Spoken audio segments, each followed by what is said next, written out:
All right, let's begin by mixing all the dry ingredients together.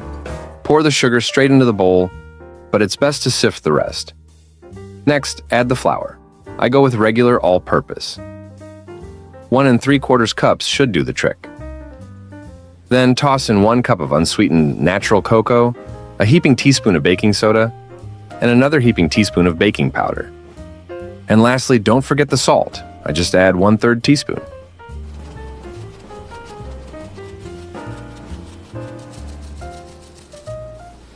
What I love about this recipe is how quick and simple it is. Just mix the batter, bake, add the cream, and it's ready to enjoy.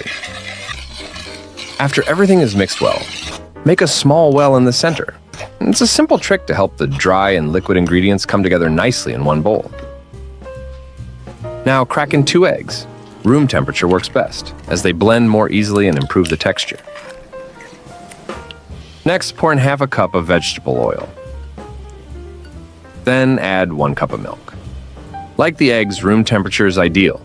But if the milk is cold and you're in a hurry, don't worry. Just give it a good stir. Start mixing from the center of the bowl, gradually working your way outwards. This way, the wet ingredients will combine thoroughly with the dry ones. Oops, I forgot to film adding the vanilla extract. Now's the perfect time to add a splash. Keep mixing until the batter is smooth and free of lumps. This is exactly how it should look. All right, let's take a little break from the batter and brew some flavored coffee. Simply pour boiling water over a teaspoon of coffee, but don't drink it. We'll need it for the recipe. I'll admit though, I couldn't resist sneaking an extra cup for myself behind the scenes.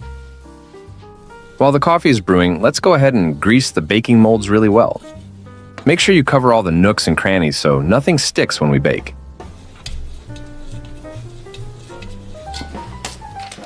Also, don't forget to line the bottom of the molds with parchment paper.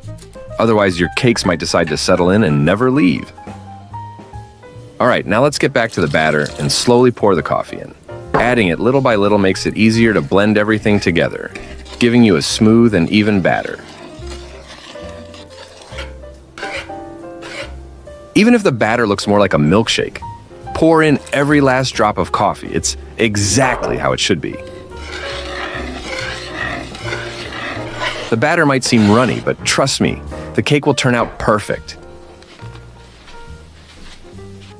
Finally, pour the batter into the prepared molds, making sure to divide it evenly, and that's it, ready to bake. If you enjoyed this video, please like and subscribe. It really helps the channel grow. Now place the molds into the preheated oven. If they don't fit on the same rack, just stagger them slightly on different levels. Here comes the magic. After 30 minutes, that runny milkshake will turn into soft, fluffy cake layers. While the cakes are baking, let's quickly make some rich and delicious chocolate cream. Begin by whipping 2/3 cup of heavy cream. For the best results, use chilled cream and a cold bowl. This helps the cream form stable peaks quickly. Once the cream starts to thicken, add 1 tablespoon of sugar. Keep whipping and gradually increase the mixer speed to medium. Whip for a few minutes until the cream thickens and forms stiff peaks that hold their shape. Just be careful not to overwhip, unless you're in the mood for butter instead of cream. All right, the whipped cream's ready. Let's move on. Next, chop 2 bars of chocolate. I recommend using dark chocolate with at least 70% cocoa for a rich flavor.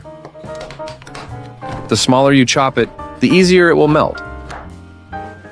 Now let's get to the main part of making the cream. First, we'll separate 3 egg yolks from the whites. The yolks help make the cream thicker and creamier, adding a rich flavor and a beautiful golden color. Add a tablespoon of sugar and mix until smooth. I prefer my cream moderately sweet, but if you like it sweeter, feel free to add 2 or even 3 tablespoons of sugar. Pour another 2/3 cup of heavy cream over the yolks and sugar mixture. I'm using 35% fat-heavy cream. Stir until everything is well combined, making sure to break up any sugar crystals and ensure the yolks blend evenly into the cream. All right, turn the heat to medium and place the pan on the stove. Keep stirring constantly as it heats up to ensure everything mixes smoothly and nothing sticks to the bottom of the pan. Let the mixture cook until it thickens, but be careful not to let it boil. After removing the pot from the stove, quickly add the finely chopped chocolate. Do this right away before the heavy cream mixture starts to cool down. Stir the chocolate into the cream mixture.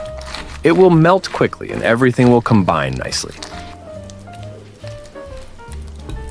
The cream may be a bit gritty at first, but don't worry. It will smooth out as we go along. Without wasting any time, gently fold the chocolate mixture into the whipped cream. Work quickly here. You need to combine the cream and assemble the cake immediately, as the cream will firm up and become harder to spread as it sets. Well done, the cream is ready. Now, let's get back to the cake layers. Be sure to let them cool in the mold for about 10 minutes before removing them. Otherwise, they might collapse. After they've cooled, gently tap the mold to help the cake layers come out more easily. This is where the parchment paper really helps. Without it, removing the cake layers from the molds would be a lot trickier. Now for the fun part, spreading the cream. To assemble the cake, I used just what I had on hand. The only special tool is the rotating stand, but you can always do a few laps around the cake if you don't have one.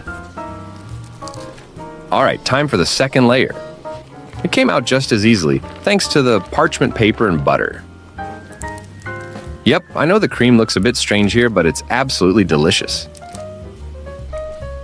If it starts to set and becomes tricky to spread, just warm it gently in a water bath for a moment. Then whip it with a mixer until it's smooth and easy to work with again. Now here's a little trick I love to use. Spinning the cake on the stand while gently carving lines into the surface with the handle of a fork or spoon. It adds such a beautiful textured finish. That's it. The cake is ready. You can cut a slice and enjoy it right away or share it with your friends. Either way, it's sure to be a hit. It's the perfect blend of fudgy, moist layers and a smooth, creamy chocolate frosting. Truly delicious. And that does it for this episode. Thank you for joining me. If you like this video, hit subscribe. See you next time.